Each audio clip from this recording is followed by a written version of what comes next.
Hey guys, welcome to another story from Annie Narrates. Today's title goes like this. While I was out seeing my dad for the very last time at his funeral, I get a call from my mother-in-law to rush back home as my kids are in the hospital. So I do exactly that, only for it to be a test by Hubby and her. So I decide to pull this test on the two of them by packing my stuff with kids and never looking back. I, 34 female, have been married to my husband Josh, 35 male, for around 9 years now. We have two beautiful children, Daniel, 7 male, and Jennifer, 5 female, and have been living a pretty good life. Josh and I have known each other for years. We first met in college, and he was the first and only relationship I have ever been in. We were taking the same classes together, and I always found him very attractive. We were paired together for a project for a class, and that's when we truly got to know each other. At first, I was worried because I thought my self-conscious would cause me to sabotage the project, but Josh made me feel so comfortable that everything went on smoothly. He was kind, extremely patient, and very funny. We started hanging out a lot and eventually started dating. Josh began opening up to me during that year. He had been through a lot and had a very tumultuous childhood. He told me that his mom, my now mother-in-law, was very young when she gave birth to him, and his father had abandoned them when he found out. His mother had to raise him all by herself, with no help from her family because they disowned her. When he was around 7 or 8, his father came back into his life and made up with his mom and got back together with her. This was the worst decision ever because his dad was not only abusive to him, but to his mother as well.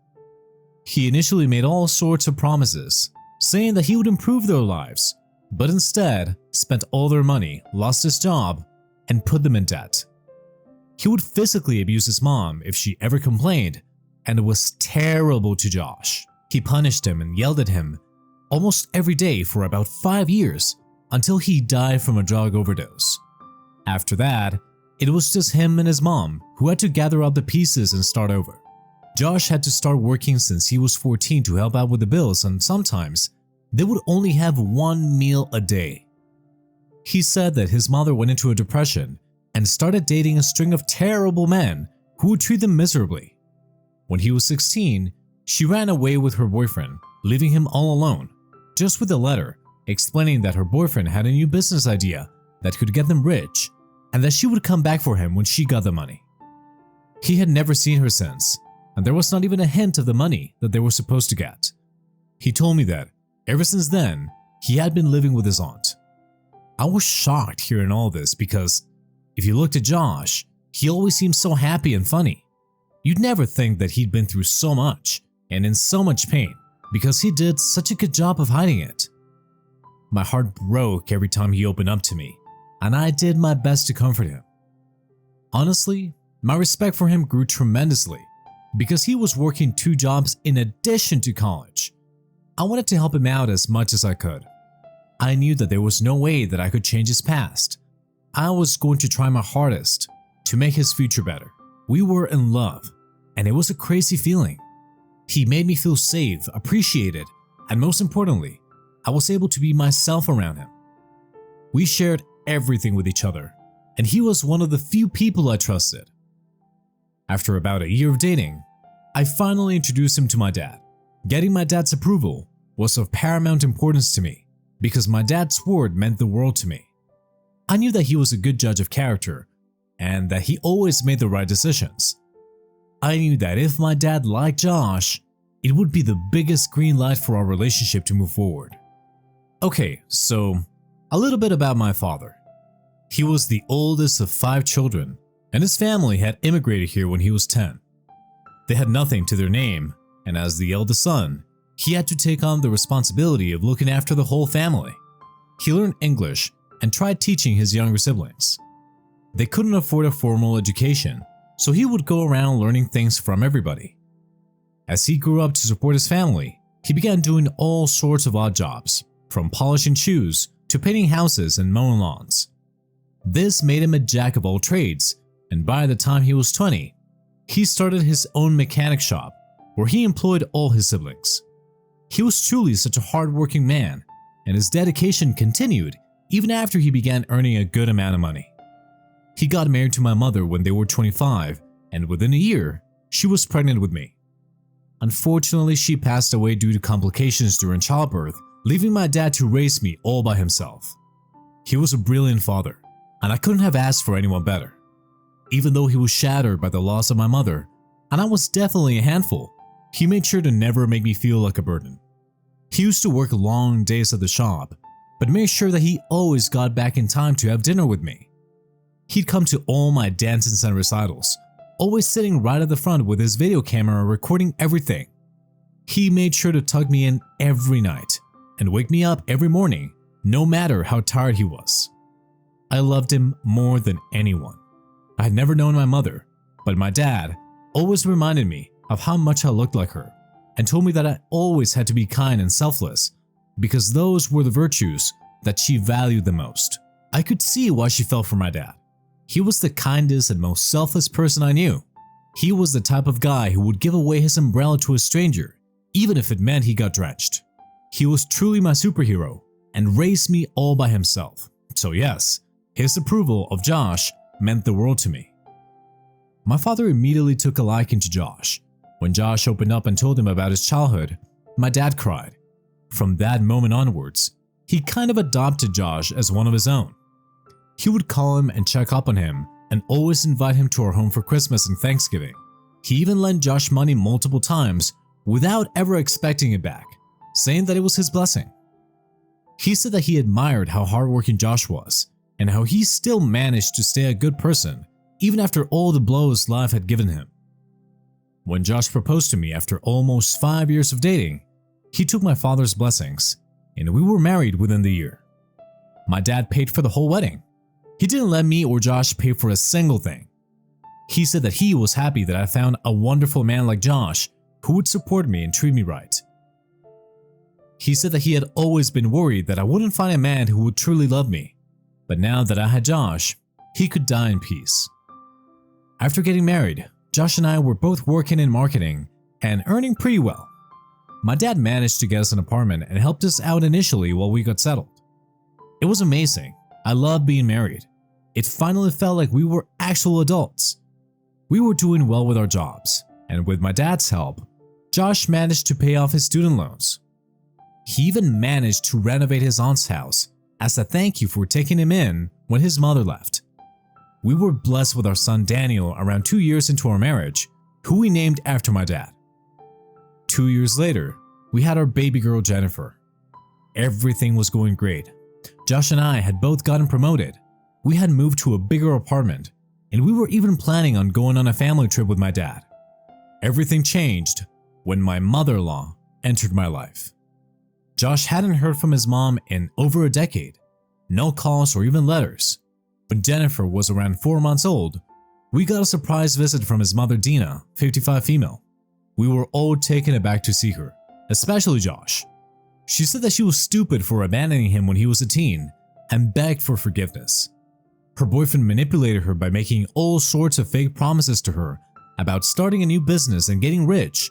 Instead, he scammed her out of everything she had. She had been with him for 10 years believing his lies until he abandoned her a few months ago, leaving her with nothing. She said that she then realized what a fool she had been and decided to change her life. She got in contact with her sister and got our address, and then the first thing she wanted to do was apologize to Josh for everything. I didn't know what to make of this because Dina had done nothing for Josh except put him in vulnerable situations. He had to face a lot of turmoil and had to go through extensive therapy to get through the trauma of his past and be in the position that he was now, and I didn't want Dina to ruin it. To my surprise, Josh wasn't angry. He just stood there and listened to everything she said and hugged her. Honestly, if it were me, I wouldn't have been so forgiving. He said that he had had years to figure out what to tell her if he ever saw her again. When he was younger, he hated the fact that she left him and was angry about the whole thing. But now that he had a family of his own, he realized how important it was to stick together, no matter what. He said that God had given them another chance to work on their relationship and that he would be a fool to not at least give it another chance. He forgave her and said that he was glad that she was back in his life and that he would help her out as much as he could. Dina had no money and no place to stay. I agreed to let her stay with us for a few weeks until she got her feet back on the ground, but she definitely overstayed her welcome. What was supposed to be a few weeks turned into a few months. I didn't say anything because Josh was so happy to have her around. It was as if he was trying to heal his inner child, and I didn't want to hurt him by asking her to leave. Moreover, I tried to follow what my dad always taught me: be kind and selfless. Dina wasn't pleasant, to say the least. She was supposed to be looking for jobs while she was staying with us, and she did nothing but that. She would lounge around at home all day and mess up the place. She wouldn't even clean up behind her. She made no effort to get to know me or her grandchildren. In fact, she was quite cold towards them and didn't even hold them. She would pass very backhanded comments to me about my house and my kids and generally be very condescending. She started comparing me to herself at my age and how she used to work 3 jobs while trying to look after Josh, unlike me, who didn't have to do much because Josh had already provided me with everything I needed.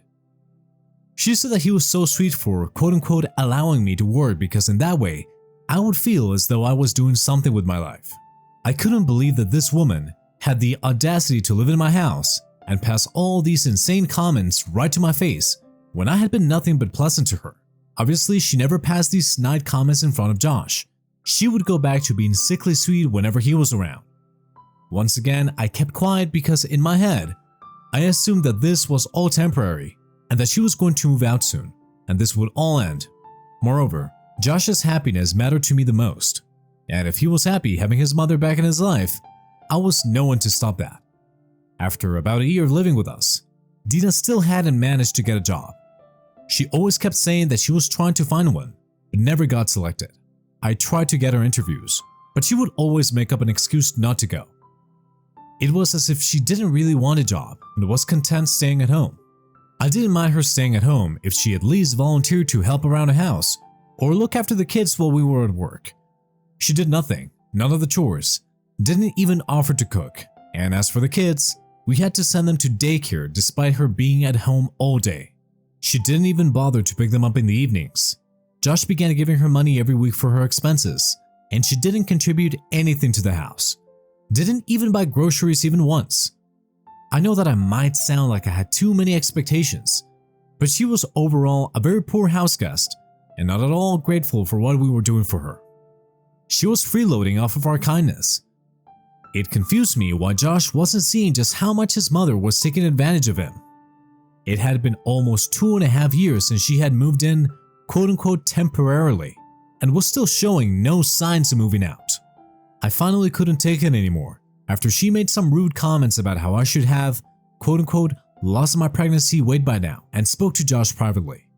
I told him that it had been quite a while since she was living with us and had not done anything at all in terms of stabilizing herself or helping out around the house. I told him about all the rude comments she would pass about me so nonchalantly when it hurt me to hear those things. I said that the only reason that I was dealing with her antics was because of him, but now it was getting exhausting, and I would appreciate it if he had a word with her regarding these things. Josh said that he knew that his mom was a handful, but had no idea that she was treating me this poorly, and immediately spoke to her. Bad idea, because this resulted in a massive fight. Dina got so offended at what Josh said that she started howling and screaming about how nobody loved her and how the only person she could depend on didn't want her. When Josh told her that he wanted her to stop taunting me, she got enraged and started attacking me by saying that I was jealous of how close she and Josh had gotten and that I was trying to sabotage the relationship because I wasn't getting enough attention. She said that I was making up all sorts of stories to make her look bad when all she was doing was joking with me, but apparently I was too sensitive to take a joke. Honestly, the whole situation was ridiculous, but I bit my tongue. I didn't want to give her any more leverage. After crying for days, she somehow manipulated Josh by telling him that she was sick and didn't have the strength to work. That's why she was staying at home and didn't want to worry him. She said that she was sorry for not telling him and that she would leave if that's what he really wanted. Classic gaslighting technique. In the end, she convinced Josh to let her stay and promised that she would be more helpful around the house. I was furious, but I didn't want to worsen the situation. Plus, I was dealing with my own issues. my dad had unexpectedly been diagnosed with end-stage renal disease. The only reason I found out was because he was rushed to the emergency room and I was the emergency contact. I was in shock that he never mentioned that he was sick, let alone in his last stages. He said he didn't want to worry me, and I was mad at him for keeping it from me for so long. The doctor said that he would have to visit the hospital every 2 days for dialysis, and that the only way he could be saved was if he had a kidney transplant. Unfortunately, I was not a match, and he was put on the transplant list. My dad was very sick, and he became my top priority. The chances of getting a kidney were pretty grim, because he had other comorbidities as well, as he was much older. I wanted to spend as much time with him as I could. I started staying over with him on some nights and took him to all his appointments. It was the least I could do to help him. This meant that I wasn't able to be with my kids as much as I wanted to. I tried taking them with me to my dad's place, but it started becoming very difficult to manage them as well as my dad all by myself. Plus, I didn't want them to see their grandpa so weak. Josh understood this and helped out with the kids, but it was Dina who seemed to have the biggest problem with this arrangement. Whenever I came back home, she would constantly complain about how she had to look after the kids. She barely did anything apart from give them snacks which I had already prepared and pick them up from daycare. I was already in such a terrible condition because I was so worried about my dad, plus work, that her stupid complaints got on my nerves, and we'd end up fighting. The situation became so bad that I started crying all the time. The worst part was that Josh, though initially supportive, started getting frustrated as well, and one night told me that I needed to prioritize my own family instead of running away to my dad. I was appalled that he said this, especially after everything my dad did for him. This again escalated into a massive fight, and I ended up leaving with my kids and staying with my dad for the night.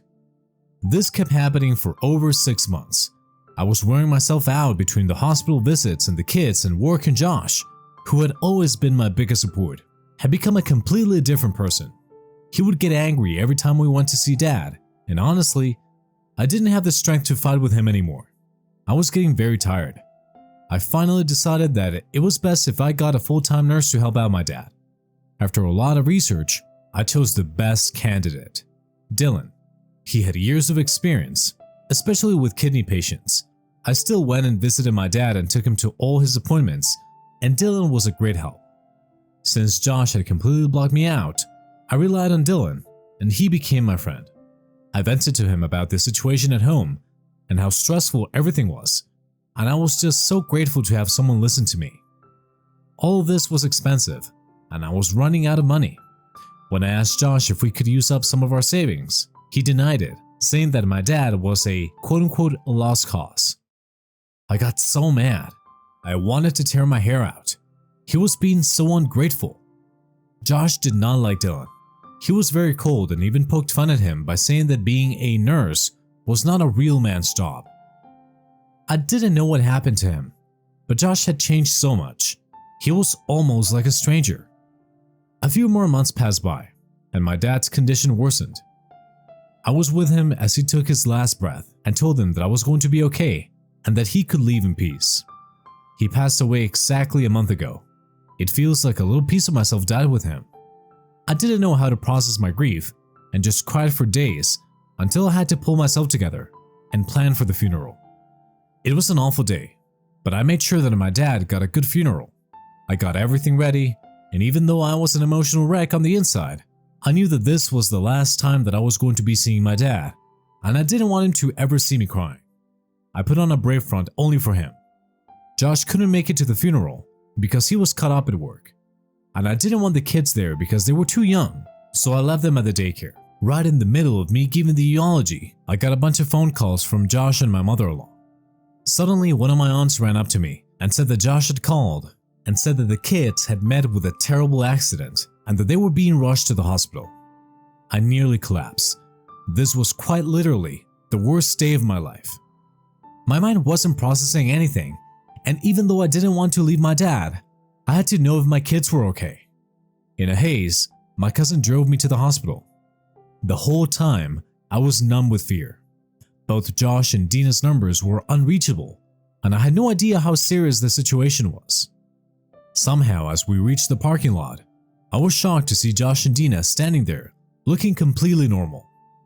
I stumbled out and asked them what was wrong, and when they laughed at me and told me that the kids were fine at the daycare, they did this to quote-unquote test me, to find out if I was a good mother.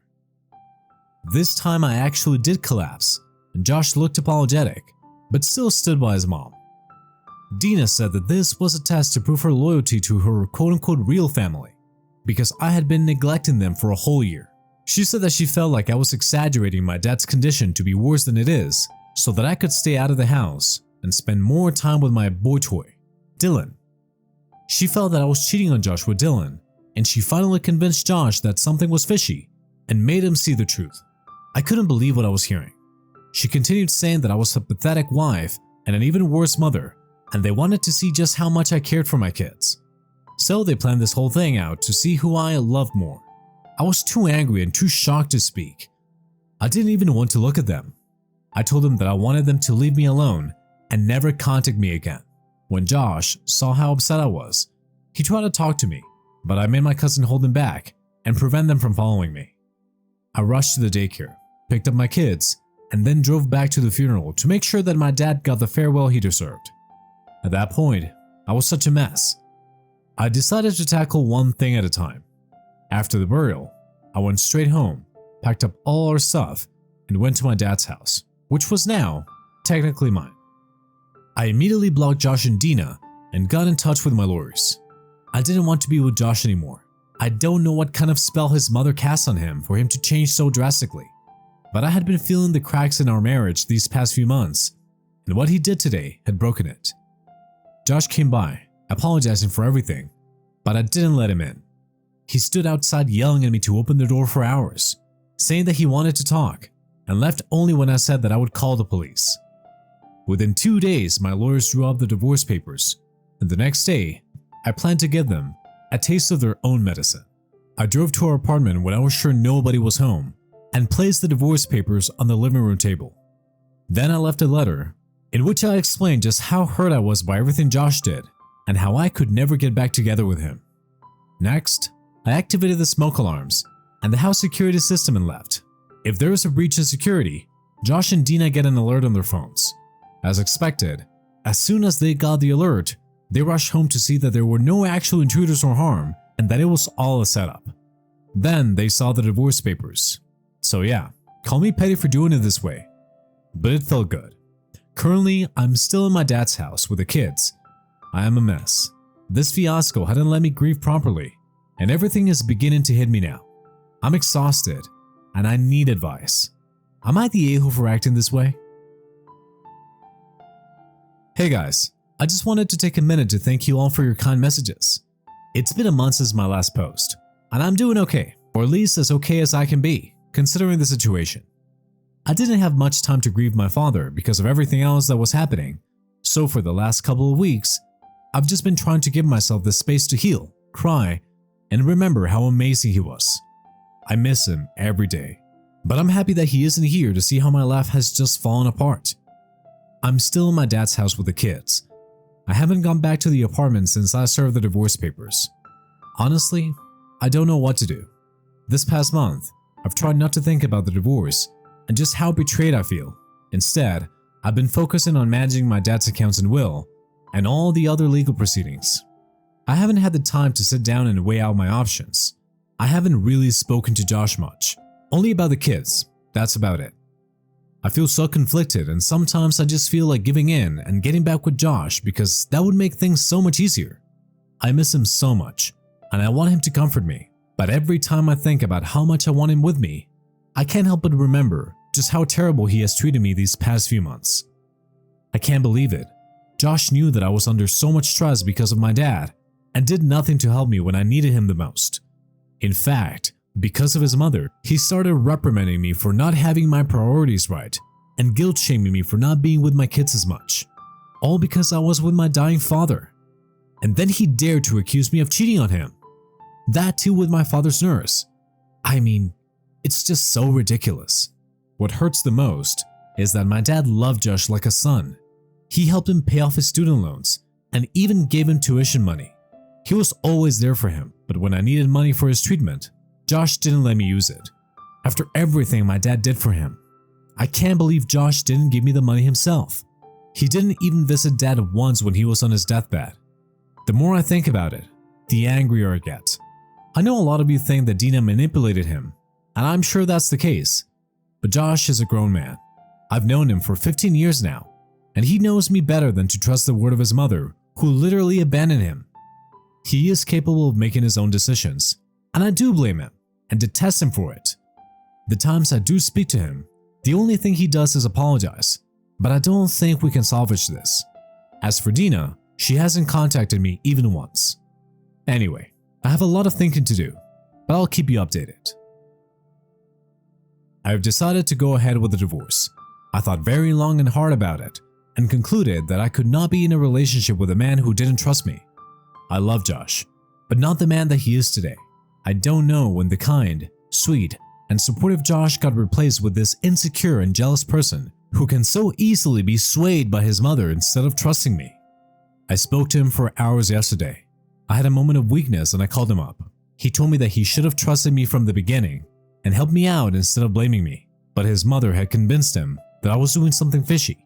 He said that the last thing that he wanted to do was break up with me and beg me to get back together so that we could start from scratch. He said that he had cut all ties with Dina and would never interact with her again if it meant that I called off the divorce. My heart broke hearing him sound so sad. I could hear glimpses of the old Josh, but nothing can change what he did to me during the funeral. I will never be able to forgive him for it. I did cry, a lot, because it felt like I was losing the love of my life.